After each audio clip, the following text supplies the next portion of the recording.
Hello everyone, कैसे हैं आप लोग सभी। आई होप आप सभी लोग बढ़िया होंगे। आज का वीडियो 2024 एग्जाम के लिए इंपॉर्टेंट होगा। आज हम लोग बात करेंगे एक ऐसी प्रॉब्लम के ऊपर। प्रॉब्लम बोलो या फिर सॉल्यूशन बोलो, कुछ भी बोलना चाहो बोलो। लास्ट ईयर प्रॉब्लम बच्चों को फेस करने को मिली थी, वो ये थी कि पेपर आउट ऑफ सिलेबस आया था। कुछ सब्जेक्ट ऐसे थे जिनके पेपर आउट ऑफ सिलेबस गए थे, क्लास 10th के भी, क्लास 12th के भी। तो इस साल भी संभावना ये है कि आउट ऑफ सिलेबस आ सकता है। ये चीज हम कैसे बता रहे हैं, ये कोई हवा में बात नहीं कर रहे हैं। हमने क्लास 12th के, क्लास 10th के पेपर को, जो प्री बोर्ड के पेपर हुए हैं, इसके अलावा जो सेट पेपर हुए हैं, उनको पूरा सॉल्व करवाया हुआ है। 2-2 घंटे की क्लासेस हमने ली हुई है वहां पर। तो वहां पे हमने एक चीज नोटिस करी है, इस साल बहुत सारी मिस्टेक्स हुई है। सेट पेपर बनाने भी मिस्टेक हुई है, प्री बोर्ड के पेपर बनाने भी बहुत सारी मिस्टेक हुई है। तो ये जो मिस्टेक है, ये आपको मेन पेपर जो होने वाला है एमपी बोर्ड का, ठीक है, एनुअल एग्जाम में जो पेपर आपको देखने को मिलेगा, वहां पर भी ये चीजें देखने को मिल सकती है। नई चीज नहीं है। लास्ट ईयर तो एनुअल एग्जाम में भी ऐसा हुआ था। फिजिक्स के पेपर में 7 नंबर मिले थे बच्चों को लास्ट में।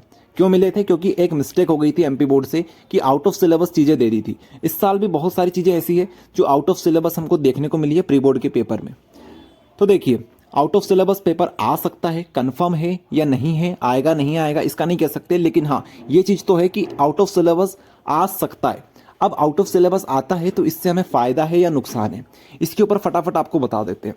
देखिए, आउट ऑफ सिलेबस अगर पेपर आता है, ठीक है, तो आपके लिए ये फायदा ही है। ऐसे बच्चे जिनकी तैयारी अच्छी नहीं हुई है, जिनको पास होना है सिर्फ, उनके लिए तो बहुत बहुत बहुत अच्छी बात है। आउट ऑफ सिलेबस आता है तो उसके बोनस मार्क्स मिलते हैं, डायरेक्ट बोनस मार्क्स मिलते हैं एमपी बोर्ड में, ठीक है। हर साल एमपी बोर्ड देता है बोनस मार्क्स। तो हो सकता है एमपी बोर्ड जानबूझ के ये चीज करता हो ताकि बच्चों को पास किया जा सके। तो ये चीजें होती है, ठीक है। एमपी बोर्ड ये चीज करता है या नहीं करता ये तो नहीं पता जानबूझ के, लेकिन ऐसा हमने देखा है लास्ट कुछ सालों से। तो आउट ऑफ सिलेबस अगर आता है तो आपके लिए फायदे की बात है। दूसरी बात यह है कि आउट ऑफ सिलेबस आता है तो हमें क्या करना है, तो आपको एटलीस्ट क्वेश्चन को अटेम्प्ट करना है। अटेम्प्ट करने का मतलब है कि आप चाहें तो डायरेक्ट क्वेश्चन नंबर लिख के आ जाना, अंदर कुछ भी मत लिखना, बस क्वेश्चन नंबर लिख के आ जाना, इतने में भी इसको अटेम्प्ट माना जाता है। इसके अलावा अगर आप लोग सिर्फ क्वेश्चन भी लिख के आ जाते हैं तब भी आपको पूरे मार्क्स मिलते हैं, बोनस मार्क्स, क्योंकि आपने क्वेश्चन को अटेम्प्ट किया है, ठीक है। तो आपको कुछ भी चीज छोड़ के नहीं आनी है, एटलीस्ट क्वेश्चन नंबर आपको डाल के आना है। तो ये हुआ भैया फायदा आपका।